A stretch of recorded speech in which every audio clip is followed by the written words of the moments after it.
Chapter 9 of The Lady Macbeth of the mzinsk district by Nikolai Leskov. Sergei went about with a crimson handkerchief round his neck and complained that something was sticking in his throat. Even before the marks left on Sergei's throat by Zinovy Borisic's teeth had healed, people began to wonder about Katerina Lvovna's husband. Sergei himself began to talk about him oftener than anyone else. Of an evening he would come and sit down on the bench near the gate with the other young fellows and begin, "It is strange, comrades, that the master has not returned yet." The other young fellows were also surprised. Then the news was brought from the mill that the master had hired horses and had long ago started for home. The postilion who had driven him related that Zinovy Borisic had appeared to be put out, and had dismissed him in a strange manner. About 3 versts from the town near the monastery, he had got out of the cart, taken his bag and walked away. Hearing this strange story, people began to wonder still more. Zinovy Borisic was lost, that was all. Search was made for him, but nothing could be discovered. It was as if the merchant had vanished off the face of the earth.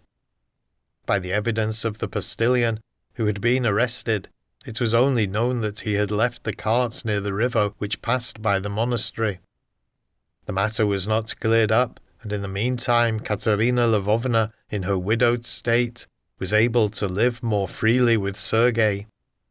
They invented stories that Zinovy Borisic had been seen first in one place, then in another, but Zinovy Borisic still did not come back, and Katerina Lvovna knew better than anyone that it was quite impossible for him to return.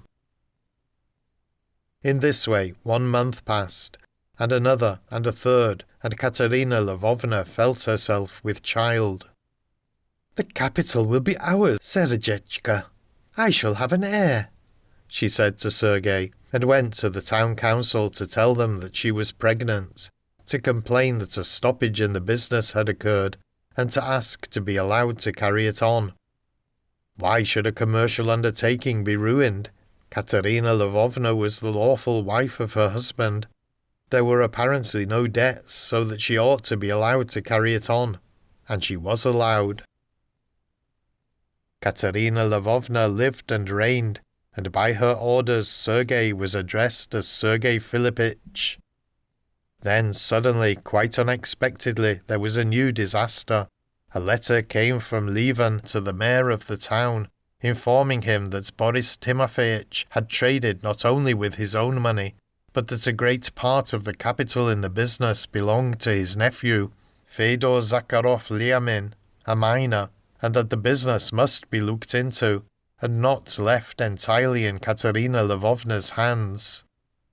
When this news arrived, the mayor spoke about it to Katerina Lvovna, and suddenly, a week later, behold, an old woman and a small boy arrived from Lieven.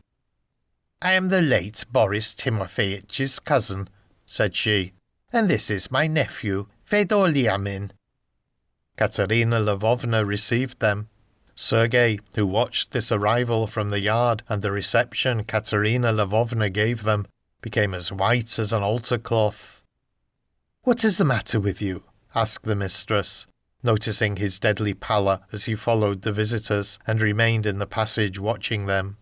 "Nothing," answered the clerk, turning round and going from the passage into the entrance.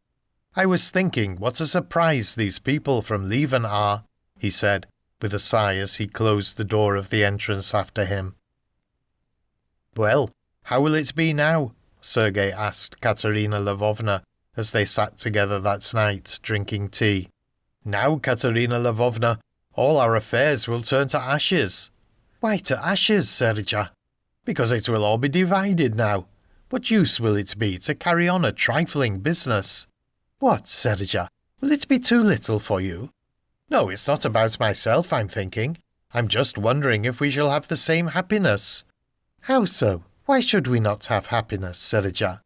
"Because I love you so much that I want, Katerina Lvovna, to see you a real lady, and not as you have lived so far," answered Sergei Philippich.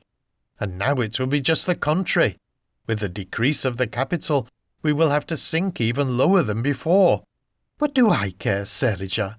It may be true, Katerina Lvovna, that perhaps for you it has no interest, but for me, because I respect you, and also to the eyes of the world, mean and envious though they are, it will be terribly painful.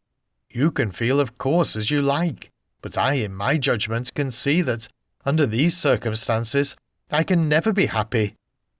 Sergei began to play upon Katerina Lvovna to this tune, that through Fedya Liamin he had become the most unhappy man, being deprived in the future of the power to exalt and distinguish her, Katerina Lvovna, in the eyes of all the merchants. Every time Sergei brought it to the same conclusion, that if this Fedya did not exist, and she gave birth to a child before the end of 9 months after the disappearance of her husband, the whole property would belong to her, and that then there would be no end to their happiness. End of chapter 9.